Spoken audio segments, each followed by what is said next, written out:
주의 말씀을 듣기를 원합니다. 열린 마음으로 사모하는 마음으로 듣기를 원합니다. 주님의 말씀을 우리 심령에 새겨주시고 그 말씀이 우리의 삶을 변화시킬 수 있는 능력의 말씀이 되게 하여 주시옵소서. 예수 그리스도의 이름으로 기도하옵나이다. 아멘. 하나님의 말씀 요한복음 13장 18절부터 30절까지입니다. 요한복음 13장 18절부터 30절까지입니다.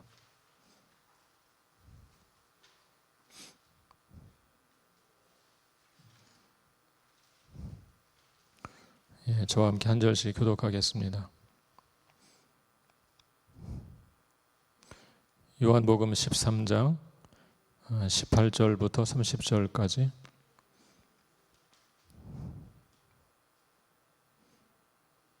제가 먼저 읽겠습니다. 내가 너희 모두를 가리켜 말하는 것이 아니니라. 나는 내가 택한 자들이 누구인지 알미라. 그러나 내 떡을 먹는 자가 내게 발꿈치를 들었다 한 성경을 응하게 하려는 것이니라.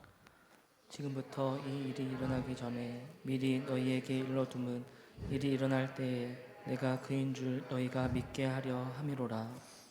내가 진실로 진실로 너희에게 이르노니 내가 보낸 자를 영접하는 자는 나를 영접하는 것이요 나를 영접하는 자는 나를 보내신 이를 영접하는 것이니라. 예수께서 이 말씀을 하시고 심령이 괴로워 증언하여 이르시되 내가 진실로 진실로 너희에게 이르노니 너희 중 하나가 나를 팔리라 하시니. 제자들이 서로 보며 누구에게 대하여 말씀하시는지 의심하더라. 예수의 제자 중 하나 곧 그가 사랑하시는 자가 예수의 품에 의지하여 누웠는지라. 시몬 베드로가 머리짓을 하여 말하되 말씀하신 자가 누구인지 말하라 하니 그가 예수의 가슴에 그대로 의지하여 말하되 주여 누구니이까. 예수께서 대답하시되 내가 떡 한 조각을 적셔다 주는 자가 그니라 하시고 곧 한 조각을 적셔서 가로 시몬의 아들 유다에게 주시니 조각을 받은 후 곧 사탄이 그 속에 들어간지라. 이 예수께서 유다에게 이르시되 내가 하는 일을 속히 하라 하시니. 이 말씀을 무슨 뜻으로 하셨는지 그 앉은 자 중에 아는 자가 없고 어떤 이들은 유다가 돈계를 맡았으므로 명절에 우리가 쓸 물건을 사라 하시는지 혹은 가난한 자들에게 무엇을 주라 하시는 줄로 생각하더라. 다 같이 유다가 그 조각을 받고 곧 나가니 밤이러라. 아멘.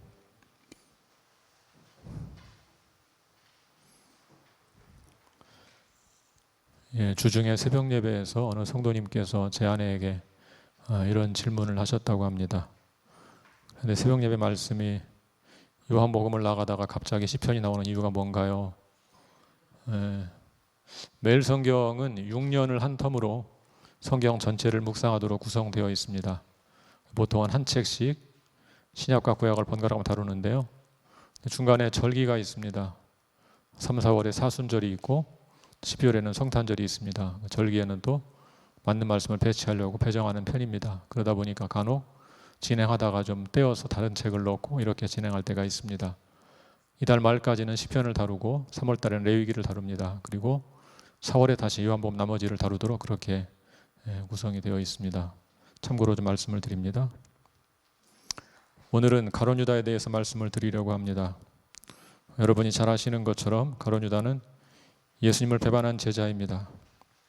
가룟 유다가 예수를 배반한 이유에 대해서는 다양한 해석이 있습니다. 첫 번째 해석은 가룟 유다가 돈에 대한 탐욕 때문에 예수님을 배반했다는 것입니다. 이 해석은 복음서에 충분한 근거가 있는 전통적인 해석입니다. 두 번째 해석은 가룟 유다가 정치적인 메시아를 기대했다가 그 기대가 어긋나자 실망하여 예수님을 배신했다는 것입니다. 이 해석은 첫 번째 해석의 약점을 논리적으로 보완한 것입니다. 이 해석을 주장하는 사람들은 가룟 유다가 단순히 돈 때문에 스승을 배반했다는 것을 납득하지 못합니다. 그래서 논리적으로 추정해 본 것입니다. 논리적으로 그럴듯하지만 사실 성경적 근거는 거의 없습니다. 세 번째 해석은 예정설입니다. 가룟 유다의 배신은 처음부터 하나님의 예정 가운데 있었다는 것입니다. 그러므로 유다의 자발적 선택이라기보다는 우리가 다 이해할 수 없는 하나님의 섭리 가운데 벌어진 일로 받아들여야 한다는 것입니다. 예정설은 중요한 교리지만 가룟 유다의 사건을 통해서 예정설을 가르치는 것은 무리가 있습니다.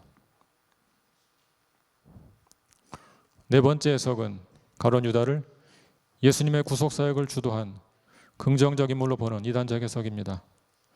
유다가 예수를 팔았기 때문에 예수님이 십자가에 못 박혀서 대속의 사명을 이루었으므로 유다는 오히려 구속 사역을 주도한 영웅이라고 해석하는 것입니다. 유다 복음서라는 영지주의적 이단 문서가 이런 주장을 펴니다. 이런 주장은 사실상 우리를 현혹시키는 궤변에 불과합니다. 가룟 유다가 예수님을 배신한 이유에 대해서는 이런 다양한 해석이 있습니다. 그렇다면 이 중에서 어떤 해석이 옳은 것일까요? 성급하게 결론을 내리기 전에 먼저 우리는 성경을 신중하게 살펴볼 필요가 있습니다. 성경을 해석하는 원리 가운데 한 가지는 성경은 성경을 해석한다는 것입니다. 그러므로 왜 가룟 유다가 예수를 배반했는가에 대한 해답도 역시 성경에 찾아야 합니다. 먼저 요한복음이 이 사건을 통해서 우리에게 주는 메시지를 생각해 볼 필요가 있습니다. 요한복음의 기록 목적은 요한복음 20장 31절에 잘 나타나 있습니다. 한번 같이 읽어볼까요? 요한복음 20장 31절.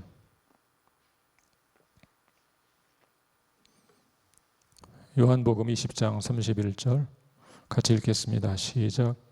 오직 이것을 기록함은 너희로 예수께서 하나님의 아들 그리스도이심을 믿게 하려 하며 또 너희로 믿고 그 이름을 힘입어 생명을 얻게 하려 함이니라.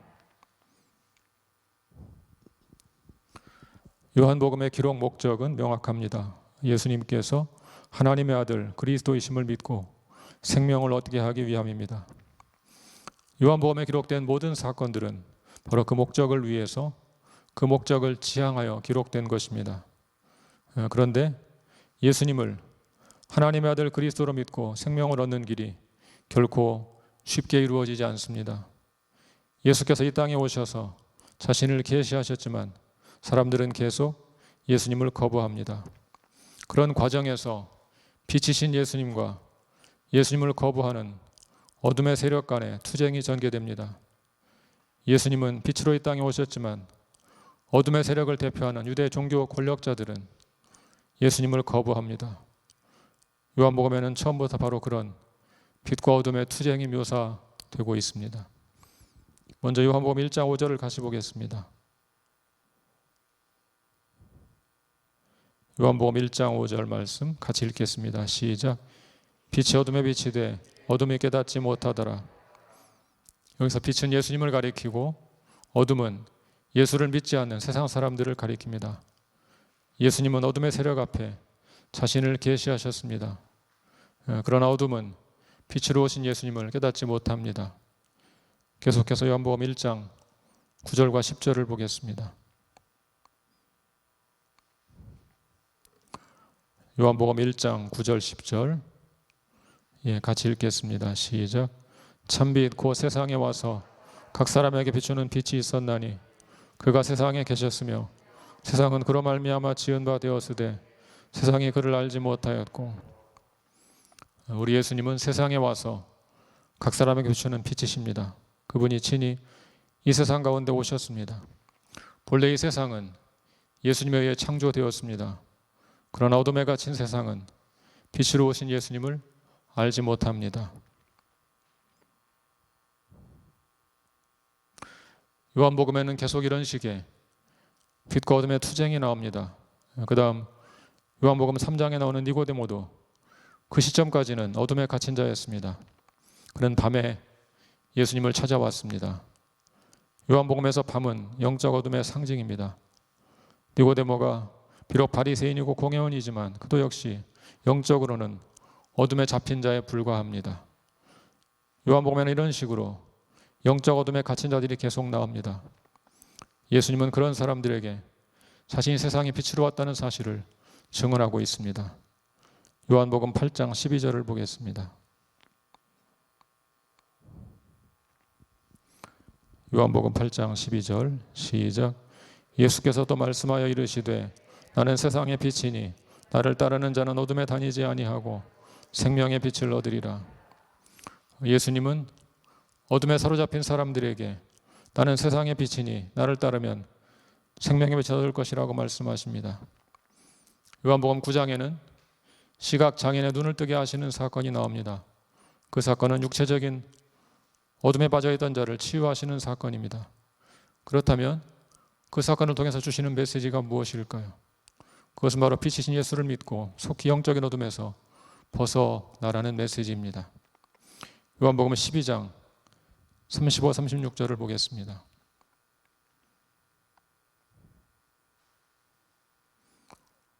요한복음 12장 35, 36절, 제가 35절, 여러분이 36절 교독하겠습니다. 예수께서 이르시되 아직 잠시 동안 빛이 너희 중에 있으니 빛이 있을 동안에 다녀 어둠에 붙잡히지 않게 하라. 어둠에 다니는 자는 그 가는 곳을 알지 못하느니라. 너희에게 아직 빛이 있을 동안에 빛을 믿으라. 그리하면 빛의 아들이 되리라. 예수께서 이 말씀을 하시고 그들을 떠나가서 숨을 쉬니라. 아멘. 예수님은 빛이 있을 동안에 그 빛을 믿으라고 권면하십니다. 계속 요한복음 12장 46절을 보겠습니다. 요한복음 12장 46절 같이 읽겠습니다. 시작. 나는 빛으로 세상에 왔나니 물은 나를 믿는 자로 어둠에 거하지 않게 하려 함이로라. 예수님은 12장에서 다시 한번 빛으로 세상에 왔다는 사실을 말씀하십니다. 오늘 본문인 요한복음 13장에 있는 가룟 유다는 바로 이런 요한복음 흐름 속에 등장하는 인물입니다. 가룟 유다는 빛과 어둠의 투쟁 속에서 빛이 아닌 어둠을 선택한 인물입니다.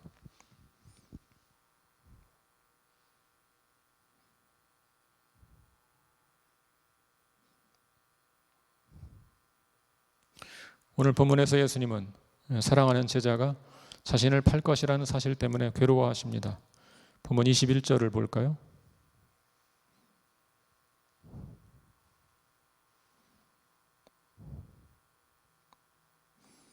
예, 21절 말씀 시작. 예수께서 이 말씀을 하시고 심령이 괴로워 증언하여 이르시되 내가 진실로 진실로 너희에게 이르노니 너희 중 하나가 나를 팔리라 하시니. 아마 예수님께서 이 말씀을 하셨을 때 일순간 정적이 감돌았을 것입니다. 그때 베드로가 예수님의 품에 누워있던 사랑하는 제자 요한에게 누가 예수를 팔 것인지 물어보게 합니다. 레오나르도 다빈치의 최후의 만찬 그림에서 예수님에게 기대고 있는 사람이 바로 요한입니다. 이제 요한이 예수님에게 묻습니다. 주님, 그 사람이 누구입니까? 예수께서 답변하십니다. 내가 떡 한 조각을 적셔서 주는 자가 바로 그 사람이다. 그리고 한 조각을 적셔서 가룟 유다에게 주었습니다. 본문 27절을 보시면 조각을 받은 후 곧 사탄이 유다의 마음에 들어갔다고 기록합니다. 27절을 같이 보겠습니다.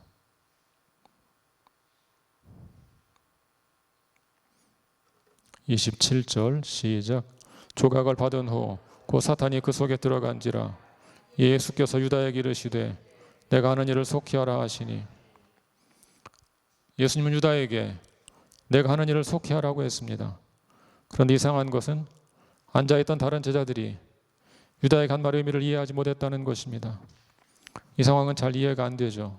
요한은 예수를 팔 자가 누구냐고 물었고 예수님은 떡을 주는 자가 그 사람이라고 말했습니다. 그리고 즉시 떡을 적셔서 유다에게 주었습니다. 그런 제자들은 그 상황을 정확히 파악하지 못합니다. 왜 이런 문제가 발생했을까요? 지금 요한은 거의 예수님의 품에 안기듯 기대고 있습니다. 그러므로 요한의 질문과 예수님의 답변은 두 사람만이 작은 소리로 나눈 대화일 가능성이 높습니다. 다른 제자들은 그 말을 정확히 듣지 못했습니다. 그러므로 이 상황을 정확히 하는 제자는 복음서의 저자인 요한밖에 없습니다. 이런 일이 있은 후 예수님 유다에게 네가 하는 일을 속히 하라고 말씀하셨고 성경은 유다가 그 조각을 받고 밖으로 나갔다고 기록합니다. 그런데 그 구절에 매우 중요한 암시가 담겨 있습니다. 마지막 30절을 같이 보겠습니다. 30절 말씀 같이 읽겠습니다. 시작. 유다가 그 조각을 받고 곧 나가니 밤이러라. 성경은 유다가 나갔을 때가 밤이었다고 기록합니다. 요한복음에서 밤은 영적인 어둠을 상징합니다. 영적 어둠에 갇혀있던 니고데모도 밤에 예수님을 찾아왔습니다. 제가 앞에서 말씀드린 것처럼 요한복음에는 빛과 어둠의 대조가 계속 나옵니다. 예수님은 빛을 비추러 세상에 오셨지만 어둠에 빠진 사람들은 그 예수님을 거부하고 계속 어둠 가운데 머물러 있습니다. 요한복음에는 바로 그런 빛과 어둠 혹은 낮과 밤의 대조가 계속적으로 나옵니다. 요한복음의 기록 목적은 예수께서 하나님의 아들 그리스도이심을 믿고 생명을 얻는 것입니다. 그 목적을 이루려면 빛과 어둠 사이의 갈등이라는 긴 투쟁의 과정을 거쳐야 합니다. 그렇다면 요한복음이 가룟 유다의 사건을 통해서 우리에게 주는 메시지가 무엇일까요? 그것은 바로 유다와 같이 어둠을 선택하지 말고 돌이켜 빛이신 예수님께 나오라는 것입니다. 요한복음은 가룟 유다의 모습을 통해서 바로 그 메시지를 우리에게 주고 있습니다. 그럼 우리는 어떻게 하면 유다처럼 되지 않을 수 있을까요? 어떻게 하면 어둠에 속하지 않고 빛을 따를 수 있을까요? 결론부터 말씀드리면 유다처럼 영적 어둠에 빠지지 않으려면 돈에 대한 탐욕을 경계해야만 합니다. 어떤 사람들은 가룟 유다가 단지 돈에 대한 탐욕 때문에 스승을 배반했을 리는 없다고 주장합니다. 그런 사람들은 이런 근거를 내세웁니다. 마태복음 26장 15절에 따르면 가룟 유다가 예수를 배신하고 받은 대가가 은 30입니다. 당시 은 30은 종 한 사람의 몸값이었습니다. 그때는 노예를 하찮게 생각할 때입니다. 과연 유다가 그 정도 돈에 대한 탐욕 때문에 스승을 팔았겠느냐, 그런 생각을 하는 것입니다. 언뜻 들으면 나름대로 일리가 있습니다.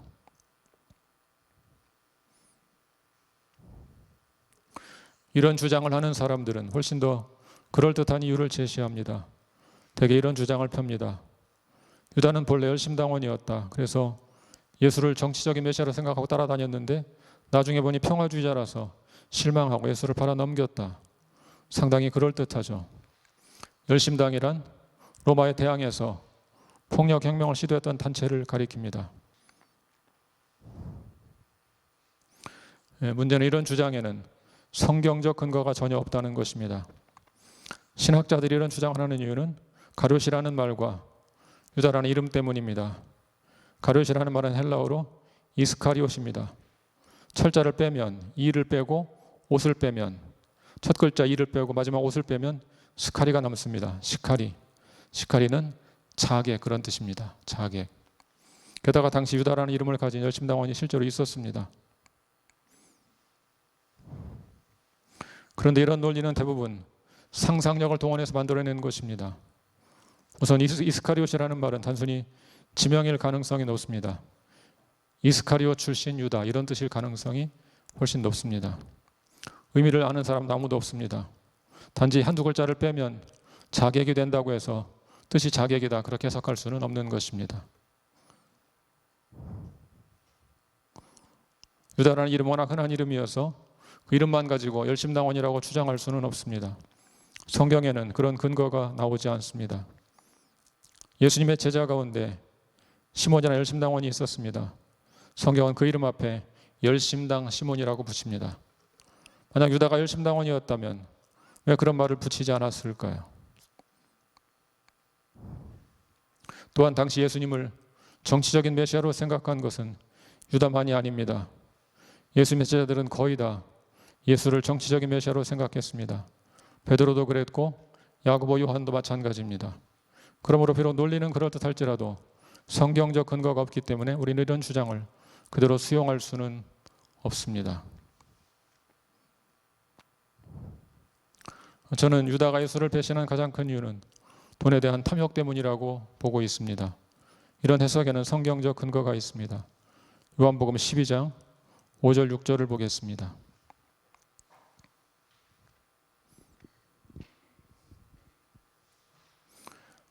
요한복음 12장 5절 6절. 함께 읽겠습니다. 시작.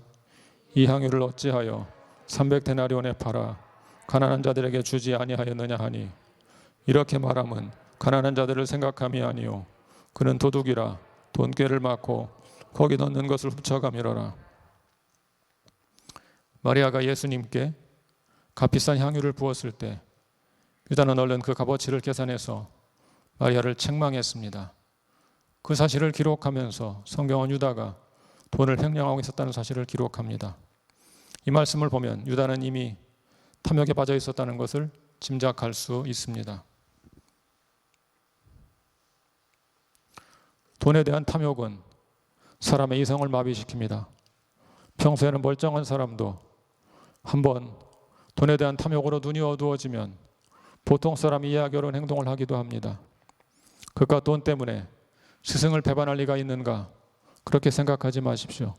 그깟 돈 때문에 사랑하는 친구를 죽이고 그깟 돈 때문에 자기를 낳아주고 길러준 부모님도 해치는 세상입니다.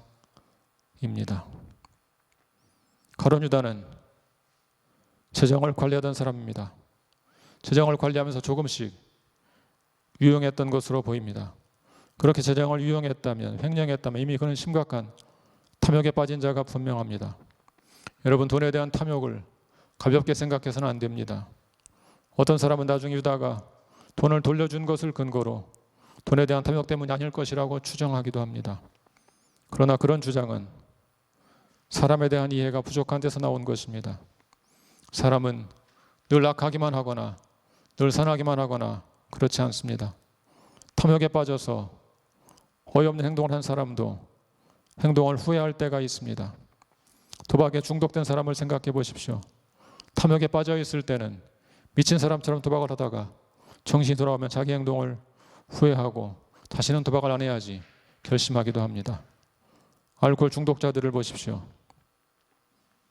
술에 취했을 때는 이해할 수 없는 행동을 하다가도 술이 깨면 후회하고 이제는 다시 술을 마시지 말아야지, 끊어야지 행동을 한탄하고 결심하기도 합니다. 그러므로 후회했다는 것을 근거로 탐욕에 빠진 자가 아니라고 생각할 수는 없습니다. 성경을 해석할 때 기억해야 할 중요한 원칙이 있습니다. 그것은 바로 이 본문 자체가 무엇을 말하고 있는가에 주목해야 한다는 것입니다. 요한복음 아주 명확하게 유다가 돈에 대한 탐욕에 빠져서 선교 자금을 횡령하고 있다는 사실을 지적합니다. 그것뿐이 아닙니다. 성경은 끊임없이 돈에 대한 탐욕을 경고합니다. 예수님의 가르침 가운데 많은 내용이 돈에 대한 것입니다. 어리석은 부자 이야기, 부자 청년의 이야기 등 많은 말씀이 돈에 대한 탐욕을 경고하는 것입니다. 디모데전서 6장 10절을 같이 보겠습니다.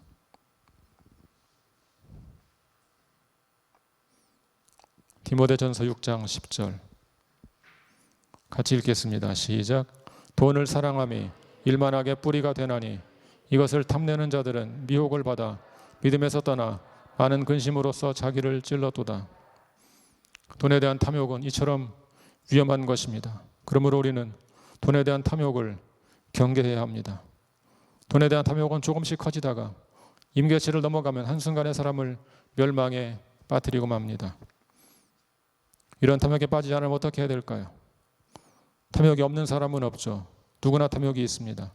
다만 차이가 있다면 말씀의 경고에 반응하는 사람이 있고 그렇지 않은 사람이 있다는 것입니다. 어떤 사람은 자주 탐욕에 빠지지만 동시에 말씀의 경고를 듣고 자신의 탐욕을 회개하고 돌이킵니다. 그러나 어떤 사람은 말씀의 경고에 귀를 기울이지 않습니다.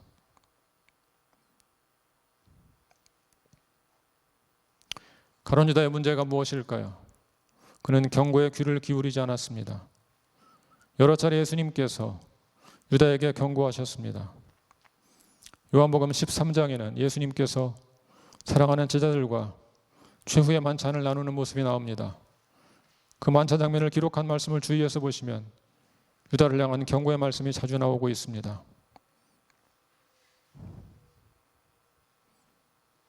요한복음 13장 10절을 보겠습니다. 제자들의 발을 씻어줄 때 하시는 말씀입니다. 요한복음 13장 10절 같이 읽겠습니다. 시작. 예수께서 이르시되 이미 목욕한 자는 발밖에 씻을 필요가 없느니라. 온몸이 깨끗하니라. 너희가 깨끗하나 다는 아니니라 하시니. 예수님은 유다를 생각하시면서 안타까운 심정으로 말씀하셨습니다. 너희가 깨끗하지만 다는 아니다. 너희가 깨끗하지만 다는 아니다. 요한복음 13장 18절을 보겠습니다. 요한복음 13장 18절 같이 읽겠습니다. 시작. 내가 너희 모두를 가리켜 말하는 것이 아니니라. 나는 내가 택한 자들이 누구인지 알미라. 그러나 내 떡을 먹는 자가 내게 발꿈치를 들었다 한 성경을 응하게 하려는 것이니라. 이때 다시 한번 예수님은 유다의 배신을 예고하셨습니다. 이것도 역시 유다에게는 경고의 메시지입니다. 본문 21절을 보겠습니다.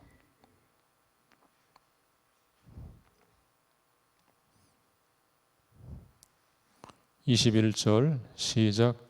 예수께서 이 말씀을 하시고 심령이 괴로워 증언하여 이르시되 내가 진실로 진실로 너희에게 이르노니 너희 중 하나가 나를 팔리라 하시니. 예수님은 이제 괴로운 심정으로 제자 가운데 한 명이 자신을 팔 것을 예고하셨습니다. 이 말씀도 역시 유다에게는 회개하고 돌이키라는 경고의 메시지입니다. 26절을 보겠습니다. 26절 시작. 예수께서 대답하시되 내가 떡 한 조각을 적셔다 주는 자가 그니라 하시고 곧 한 조각을 적셔서 가롯 시몬의 아들 유다에게 주시니.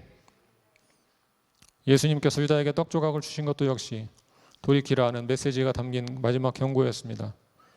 그러나 유다는 결국 돌이키지 않았습니다. 그런 예수님의 경고를 계속 외면했습니다. 의지적으로 거부했습니다.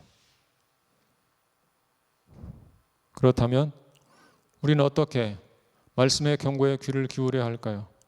먼저 거꾸로 말씀의 경고에 귀를 기울이지 않는 방법을 생각해 보겠습니다. 그것은 약속의 말씀은 붙잡고 경고의 말씀을 외면하는 것입니다. 예를 들면 구원의 축복을 강조하는 말씀은 굳게 붙잡고 배교의 위험성을 경고하는 말씀에는 귀를 기울이지 않는 것입니다. 이런 것이 바로 말씀을 편식하는 것입니다. 실제로 그런 분들이 꽤 있습니다. 축복의 약속은 붙잡고 심판의 경고는 외면합니다. 요한계시록에는 그런 사람들에 대한 경고의 말씀이 나옵니다. 요한계시록 22장 18, 19절을 보겠습니다.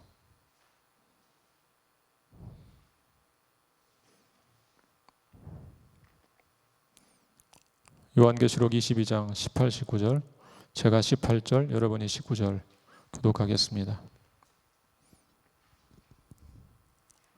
내가 이 두루마리 연의 말씀을 듣는 모든 사람에게 증언하노니 만일 누구든지 이것들 외에 더하면 하나님이 이 두루마리에 기록된 재앙들을 그에게 더하실 것이요 만일 누구든지 이 두루마리의 예언의 말씀에서 제하여 버리면 하나님이 이 두루마리에 기록된 생명나무와 및 거룩한 성의 참여함을 제하여 버리시리라. 이게 무슨 뜻일까요? 축복의 약속에 자기 생각을 더하면 재앙을 더할 것이고 심판의 경고에서 자기 생각으로 무엇을 빼버리는 사람들은 구원받지 못할 것이다. 그런 뜻입니다. 이 말씀은 정확히 사실입니다. 축복은 과장하고 경고는 축소한다면 어떻게 그런 사람이 참된 신앙을 가질 수 있겠습니까? 성경이 약속하는 축복과 성경이 경고하는 심판을 함께 균형 있게 붙잡아야 합니다. 좋은 게 좋은 것이라고 특히 좋은 말만 하는 것은 참된 위로가 아닙니다. 사랑하는 여러분, 하나님의 말씀을 편식하지 않으시기를 바랍니다. 모든 말씀은 나를 향한 음성이라는 사실을, 나를 향한 하나님의 음성이라는 사실을 기억해야 합니다. 가룟 유다와 시몬 베드로의 차이점을 생각해 보십시오. 실수한 것으로 말하면 베드로 유다 못지 않습니다. 유다가 예수를 배신했다면 베드로는 예수님을 부인했습니다. 베드로는 자주 넘어지는 사람이었지만 동시에 그는 말씀을 듣고 자주 돌이키는 사람이기도 했습니다. 예수님께 그토록 혼나면서도 여전히 예수님 말씀에 귀를 기울여 반응했습니다. 사랑하는 여러분, 만약 죄를 지었다면 경고의 말씀에 귀를 기울이시기 바랍니다. 성경을 읽다가 경고의 말씀이 보인다면 내게 주는 말씀으로 받아들이시기를 바랍니다. 그리고 자신을 돌아보십시오. 그 경고에 따라 가던 길을 돌이키십시오. 돌이켜 주님 앞에 엎드리십시오. 우리 기독교는 은혜의 종교입니다. 용서의 종교입니다. 그러므로 경고의 음성을 듣고 회개하고 은혜의 보좌 앞으로 나오시기를 바랍니다. 사랑하는 여러분, 우리 안에도 내 안에도 가룟 유다가 있다는 것을 명심하시기를 바랍니다. 내 안에도 돈에 대한 탐욕이 있다는 것을 잊지 마시기를 바랍니다. 경계하지 않으면 그 탐욕이 점점 더 커질 것입니다. 그러다가 나도 모르는 사이에 조금씩 내 영혼을 갉아먹을 것입니다. 그런 말씀에 대해 점점 무디어집니다. 어느 순간부터 말씀의 경고가 전혀 들리지 않게 되고 맙니다. 말씀의 경고를 듣지 못하면 한순간에 무너집니다. 말씀의 경고를 무시하면 낭떠러지로 떨어질 것입니다. 그러므로 내 안에도 가룟 유다가 있다는 것을 기억하고 날마다 말씀의 경고에 귀를 기울이시기를 바랍니다. 누군가 넘어지는 것을 본다면 내 안에도 그와 유사한 탐욕이 있다는 것을 기억하십시오. 그리고 매일 새롭게 말씀으로 내 삶에 파수꾼을 세우시기를 바랍니다. 매일 그렇게 말씀을 붙잡고 살아서 주님의 은혜로 구원받고 영원한 생명의 길로 갈 수 있기를 우리 주님의 이름으로 간절히 축원합니다. 기도하겠습니다.